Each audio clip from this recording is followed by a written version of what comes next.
기도하겠습니다.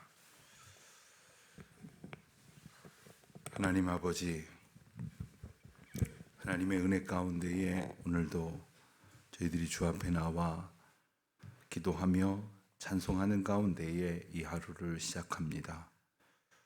이 하루의 시간에 은총을 주신 주님, 생명의 근원이신 주님, 시간을 주시고 시간을 주관하시며 시간 가운데에서 저희를 다스리시고 인도하시는 주님의 그 뜻을 좇아 살아가는 저희들 되게 하여 주시옵시고, 무엇을 하든지 주님의 영에 사로잡혀 저희와 함께 하시는 주님의 영을 힘입어 저희의 걸음을 걸어가는 주의 자녀들 되게 하여 주시기를 기도드립니다.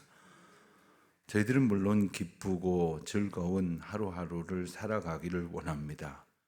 그러나 저희들이 원하는 것은 때때로 하나님의 뜻에 너무나 멀리 있는 그저 인간적인 향락일 때가 참 많이 있습니다. 주님, 저희를 어리석게도 그 가운데 헤매도록 두지 아니하시고 저희로 때로는 실패를 경험하게 하시고 또한 원하는 일들이 모양조차 이루어지지 않는 그러한 좌절을 겪게도 하십니다.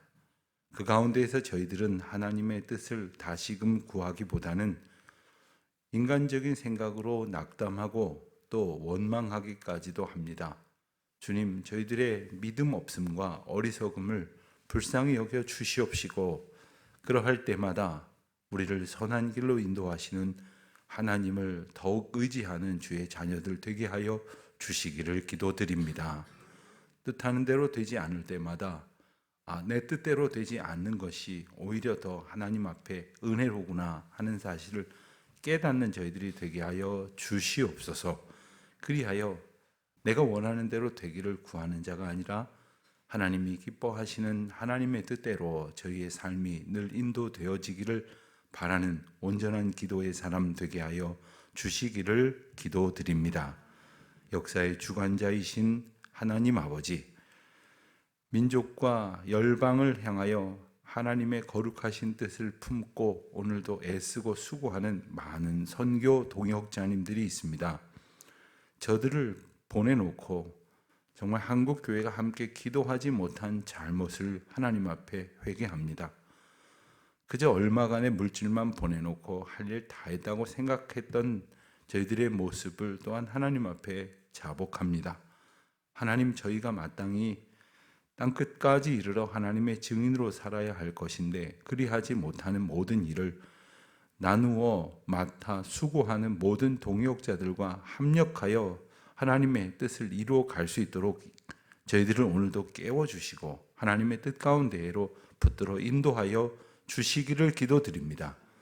하나님, 저희들이 세상을 살면서 특별히 자녀들을 양육하면서 저희들이 원하는 바를 이루기 위하여 이 책도 보고 저 책도 보고 여기저기 귀를 기울이고 그래서 그 길로 자녀들을 이끌어 가려고 할 때가 많습니다만은 정말 하나님께 여쭙고 하나님께서 인도하시는 길이 무엇인지를 구체적으로 날마다 귀 기울이기를 즐거워하는 부모의 삶을 살게 하여 주시기를 기도드립니다.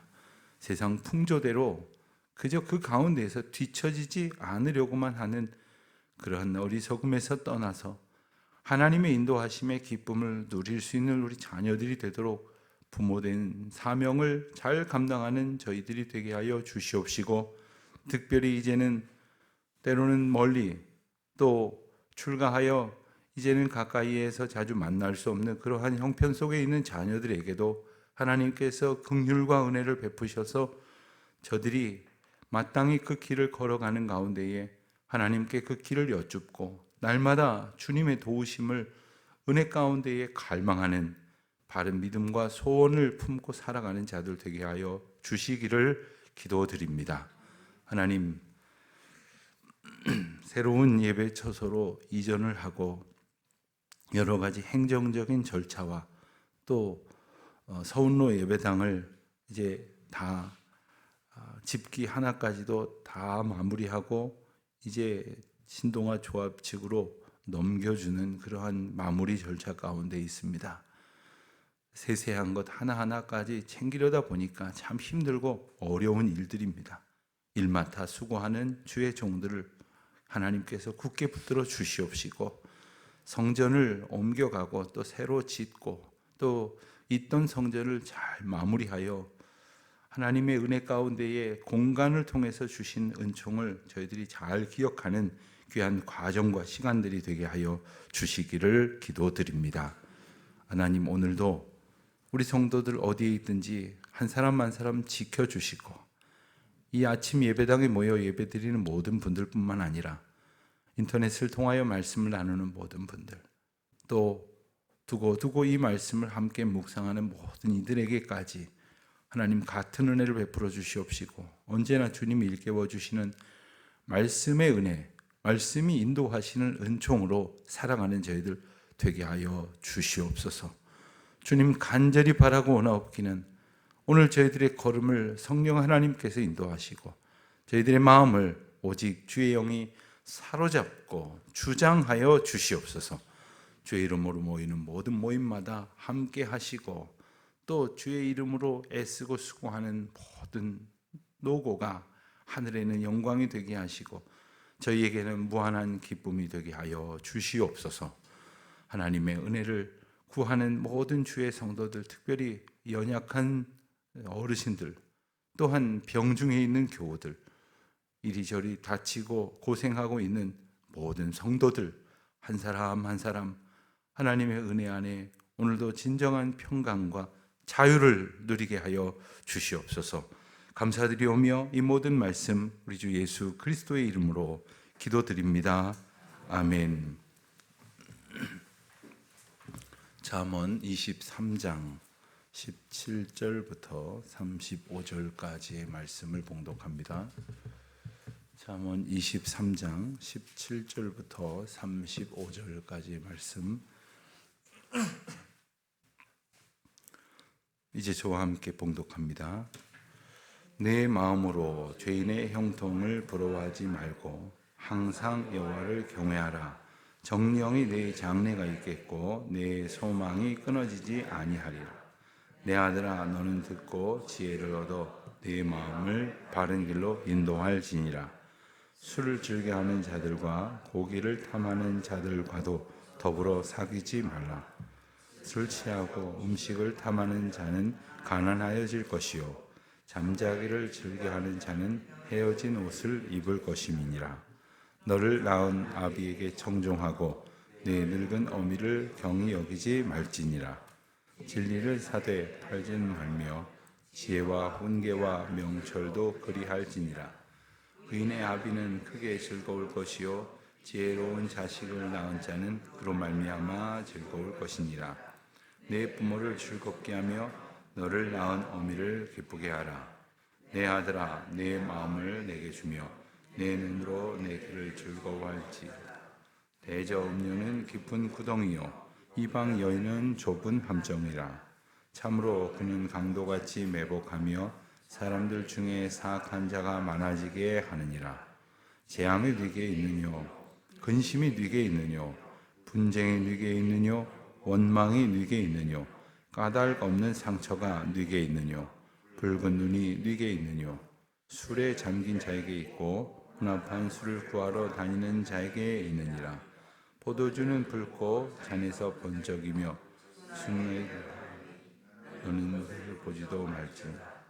그것이 마침내 뱀같이 물 것이요 독사같이 쏠 것이며 또 내 눈에는 기이한 것이 보일 것이요 내 마음은 구부러진 말을 할 것이며 너는 바다 가운데에 누운 자 같을 것이요 돛대 위에 누운 자 같을 것이며 네가 스스로 말하기를 사람이 나를 때려도 나는 아프지 아니하고 나를 상하게 하여도 내게 감각이 없도다. 내가 언제나 깰까 다시 출시겠다 하리라. 아멘. 하나님을 경외하는 삶, 그것은 하나님의 인도하심을 바라는 삶이면서 동시에 그 길 가운데 걷지 않게 될 수도 있는 나의 어리석음을 경계하는 자세다, 이렇게 말할 수가 있겠습니다. 그 삶은 어떤 삶이냐? 한마디로 말하면 내 마음대로 생각하고 내 마음대로 살아가는 것이 아니라 하나님의 뜻대로 살아가기를 힘쓰고, 그리고 하나님이 일러주시는 그 길로 걸어가기를 즐거워하는 것입니다. 오늘 말씀 첫 절인 17절을 보면 내 마음으로 죄인의 형통을 부러워하지 말고 했습니다. 죄인의 형통을 부러워하지 말고. 여기에 답이 다 있습니다. 형통인 듯 하지만 그것은 죄인의 형통입니다. 오히려 죄인의 형통은 그 형통이 더욱더 커지고 많아질수록 그 죄인의 죄인됨도 더욱 분명해진다는 특징을 갖습니다. 그러니까 우리가 죄를 지어서라도 형통하겠다는 생각이 있기 때문에 부러워하는 것이거든요. 죄를 지어서라도 부자가 되어보고 싶다라는 말을 하는 것은 그 죄의 무서움을 간과한 채 부자가 되고 싶다, 혹은 어떤 일을 이루는 사람이 되고 싶다 하는 것인데, 그런 사람은 여호와를 경외하지 않게 되어지는 것임을 경계하는 말씀입니다. 그렇지만 우리가 죄인의 형통을 부러워합니다.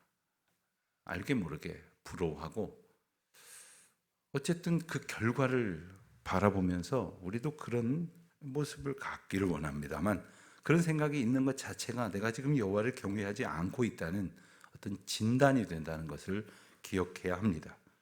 18절 말씀을 보면 그러할 때에 분명히 우리의 장래가 있겠고 소망이 끊어지지 않겠다고 말씀을 하십니다. 여호와를 경외하는 것에 우리의 장래와 소망에 대한 약속을 주십니다. 어떤 경우 참 내일을 생각하지 않고 사는 것 같은, 소망이 전혀 아무데도 없는 것 같은 그러한 사람을 보게 됩니다. 한결같이 그냥 바람에 날리는 겨와 같고 그냥 풍조에 휩쓸리는 부표와 같습니다. 그것은 여호와를 경외하지 않기 때문에 그런 결과를 갖게 되어지는 것이죠. 19절에 보면 너는 듣고 지혜를 얻어 내 마음을 바른 길로 인도할지니라. 이 말의 더 정확한 표현은 듣고 지혜를 얻어, 다시 말하면 들음으로 얻게 된 지혜가 내 마음을 인도하게 하라. 그 지혜가 우리의 마음을 바른 길로 이끌도록 하게 하라라는 뜻입니다. 여러분, 우리가 우리 마음을 알지도 못합니다. 그리고 우리 마음을 어디로 이끈다는 말입니까? 하나님께서 주신 지혜, 하나님께서 이끄시도록 우리에게 허락하신 그 지혜가 우리의 마음을 인도하게끔 하라 하는 것이죠. 오늘 말씀에는 이 술에 대한 이야기가 많이 나옵니다. 특별히 하반부에 아주 많은 분량이 할애되어져 있는데, 먼저 20절에는 술을 즐겨하는 자들, 그리고 고기를 탐하는 자들과는 어울리지 마라, 더불어 사귀지 말라고 말씀을 하십니다. 술을 즐겨하는 자들, 또 고기를 좋아하는 자들은 자기의 배만 위하는, 자기의 탐욕을 채우려고만 하는 데에 제1의 목적이 있는 사람들입니다. 여러분, 이 단지 술을 먹는 것이 배부름을 위한 것이 아니지 않습니까? 술을 먹는 그 기분, 그리고 술을 먹음으로 빠져드는 어떤 그 상태를 좋아한다는 것인데, 그것은 제정신으로 사는 것을 좋아하지 않는 것을 뜻하는 겁니다. 하나님 앞에서 우리에게 주신 그 마음과 뜻을 가지고 그 하나님의 주신 은혜로 사는 것이 제정신으로 사는 것인데, 그저 자기 즐거움, 자기 향락을 가지고만 살아가는 모습을 경계합니다. 22절에는 아비와 어미에게 청종하고 그 가르침을 가볍게 여기지 말라는 교훈을 주십니다. 23절에 보면은 진리를 사되 팔지는 말며 지혜와 훈계와 명철도 그리할지니라. 진리와 지혜, 그리고 훈계와 명철은 돈을 주고 시간을 주고 사야 할 만큼 귀한 것이다. 가볍게 얻어질 수 있는 것이 아니다라는 말씀이에요. 그렇게 귀하게 대가를 치르면서 사게 된 것을 함부로 내게로부터 떠나버리게 하지 말라는 겁니다. 팔지 말라는 것은 그것을 떠나버림으로 어떤 당장의 유익이 생길 것 같아 보여도 그것은 결코 내게로부터 버려지게 해서는 안 되는 겁니다. 이사를 하면서 보니까 교회도 그렇고 제 개인적으로 사용하던 목양실에도 그렇고 이 공간이 많이 협소해지니까 버려야 하지 않습니까? 그런데 과감하게 버려지는 게 있지만 또 주저하다가 그리고는 또 생각해 보다가 갖고 있다가 한참 지나서 이런 걸 왜 갖고 있었나 하고 또 버리는 게 있어요. 그 기준이 뭘까요? 하나님의 은혜 가운데 우리가 살아가고 있다는 것을 늘 기준을 바르게 가지고 있으면 단지 이사할 때 물건 하나 버리는 것과는 차원이 다른 인생의 가치관이 바르게 정립이 되어지는 것입니다. 그렇게 되면은 가야 할 곳과 가지 말아야 할 곳이 분명해지고 만나야 할 사람과 만나지 말아야 할 사람이 분명해지는 것입니다. 내게 주신 소중한 그 가치를 사용해야 할 곳과 아껴야 할 것이 분명해지는 것입니다. 24절 25절 말씀을 보면 의인의 아비가 크게 즐거워한다고 했고 지혜로운 자식을 낳은 자는 그로 말미암아 즐거울 것이라고 했습니다. 여기서 말하는 즐거움의 이유는 앞서 말씀 주신 22, 3절 진리를 얻고 지혜와 훈계와 명철을 마치 많은 대가를 치르면서 사는 것 같이 얻게 된 것 때문에 그렇게 살게 된 것 때문에 아비가 즐거워하고 어미가 기뻐하고 즐거워하게 될 것이라는 말씀입니다. 여기서 우리가 중요한 것 한 가지를 깨달아야겠는데 먼저 부모된 이들이라면 부모를 통해서 이것이 전해지게 하시는 귀한 사명을 주셨다는 사실을 이것을 기억해야 합니다. 왜냐하면 아비를 따르고 어미를 가볍게 여기지 않는 중에 진리를 얻게 하시겠다고 했거든요. 그러니까 부모된 이들은 어찌하든지 간에 우리 자녀들에게 진리이신 예수 그리스도를 그리고 하나님의 말씀으로부터 얻게 되어지는 지혜와 훈계와 명철을 전하기를 즐거워해야 한다는 겁니다. 여러분, 우리가 자녀로 인하여 기뻐하기를 원하는데 그저 밥 해주고 용돈 주고 학비 줘서 공부해갖고 출세해갖고 그것으로 즐거워하려고 하면 안 됩니다. 그러니까 하나님께서 우리에게 주신 것을 잘 가르쳐서 그가 진리 위에 거하고 하나님의 지혜와 훈계와 명철을 붙들고 살아가는 것만이 우리에게 즐거움이에요. 여러분 좀 오래 사신 분들은 동의하실 겁니다.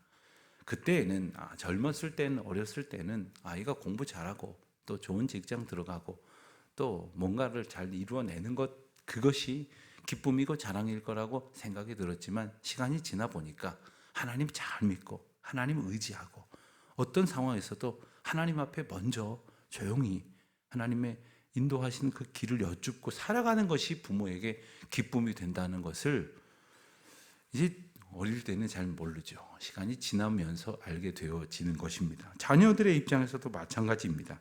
부모를 도대체 어떻게 기쁘게 하겠느냐는 거죠. 내가 하는 일 잘 됐다고 말씀을 드리고 용돈 좀 드리고 그리고 같이 시간을 보내드리는 것도 작은 기쁨이 될 수는 있겠지만 진짜 기쁨은 우리에게 기쁨의 근원 되시는 예수 그리스도로 인하여 살아가는 모습을 보여드리는 것입니다. 하나님을 의지하고 살아가는 것을 보여드리는 것입니다.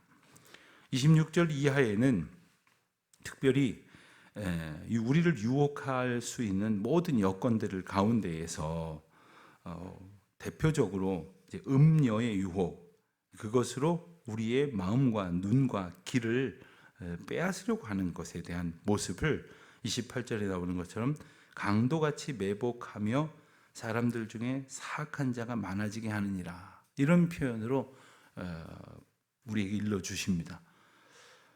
우리를 넘어뜨리려고 하는 그 시도는 우리가 예상할 수 있는 수준이 아닙니다. 그러니까 우리가 받게 되어지는 이 세상에서의 악한 유혹은 우리가 짐작하고 내 그럴 줄 알았어, 절대로 안 넘어지지, 이럴 만한 일이 아니라는 것입니다. 그러니 어떡합니까? 꼭 붙들고 살아가야겠죠. 예컨대 어두운 길을 지날 때에는 정말 잘 아는 길이고 걸어갈 수 있다고 생각할지 모르지만 조심스럽게 난간 같은 것이 있다면 잘 붙들고 이렇게 가야 하지 않겠습니까? 옛말에 돌다리도 두드려보고 건너라고 했는데 그런 것과는 조금 다른 의미입니다만은 우리가 내가 할 수 있어 라고 생각하고 그냥 내가 생각하는 대로 살아가는 것이 아니라 하나님을 늘 의지하면서 하나님의 말씀을 붙들고 그 말씀 앞에 청종하는 자세로 살아갈 때에 우리가 세상에서 만날 수 있는 유혹과 그리고 우리를 넘어뜨리려는 그런 악한 공격들을 이겨낼 수 있을 것입니다. 29절 이하는 어떤 한 노래처럼 들려지기도 합니다. 이것을 부르는, 아마 이 노래가 있다면 이 노래를 부르는 사람은 아주 술을 좋아하는 사람일 것입니다. 술을 잔뜩 먹고 나면 혼자 즐거워갖고 막 노래를 부르고 길거리에서 막 비틀비틀 거리고 이런 사람들이 덜어 있죠. 그러면서 이런 소리를 한다는 거예요. 재앙이 네게 있느냐?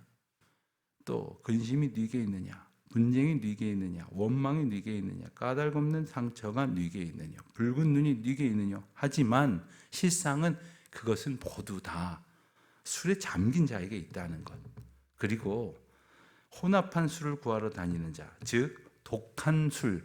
이 혼합한 술이라는 것은 이 술을 이 종류가 다른 것을 섞으면 오히려 좀 더 독해지는 그런 원리 때문에 이런 말씀을 주십니다. 더 독한 술, 더 아주 그 알코올 농도나 자극하는 것이 더 강한 그러한 술을 찾아다니는 사람들. 그래서 그 술을 보면서 더 많이 마시겠다는 생각, 더 취하겠다는 생각, 그런 생각을 하는 사람들을 일컫습니다. 22절 보면 그것이 마침내 뱀같이 물 것이요 독사같이 쏠 것이라고 했습니다. 그런 사람, 술 많이 먹은 사람 눈에는 괴이한 것이 보인다고 했습니다.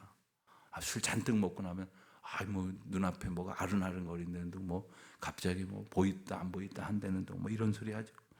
내 마음은 구부러진 말을 할 것이며, 구부러진 말 어떤 말입니까? 사람이 이 양심과 그리고 이성으로 절제하지 못하는 말을 막 쏟아냅니다. 어찌 보면 그것이 본성 가운데 있었던 악한 모습이기도 하지만 본성과도 또 다른 소리를 술김에 막 퍼부어대는 그런 사람들도 있습니다. 34절에는 아주 재미난 표현이 나옵니다.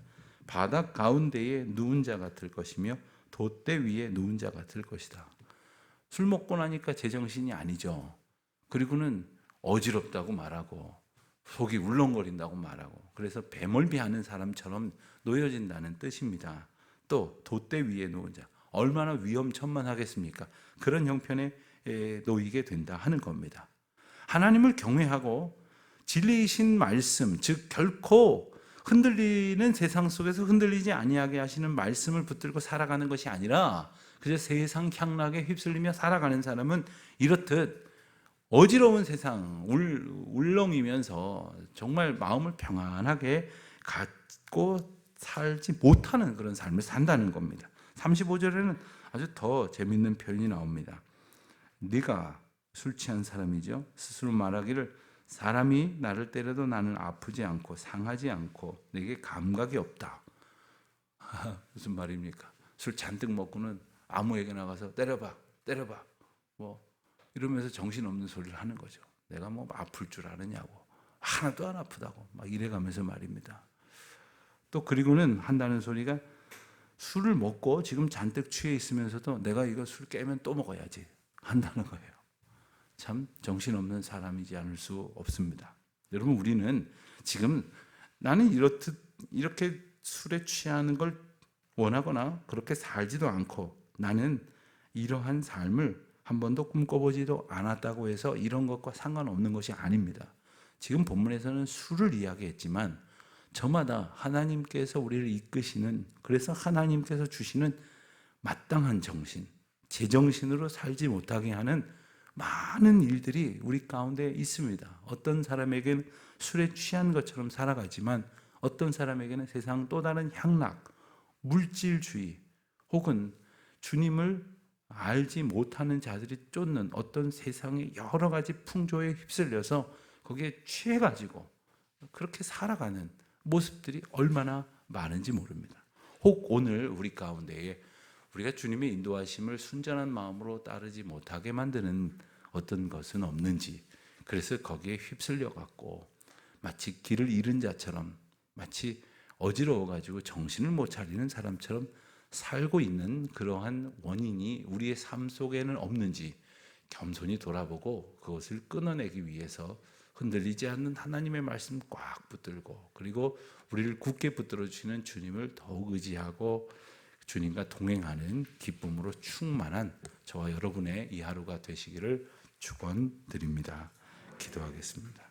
하나님 아버지, 하나님을 경외하지 않았기에 헛된 것으로 즐거움을 삼으려고 했습니다.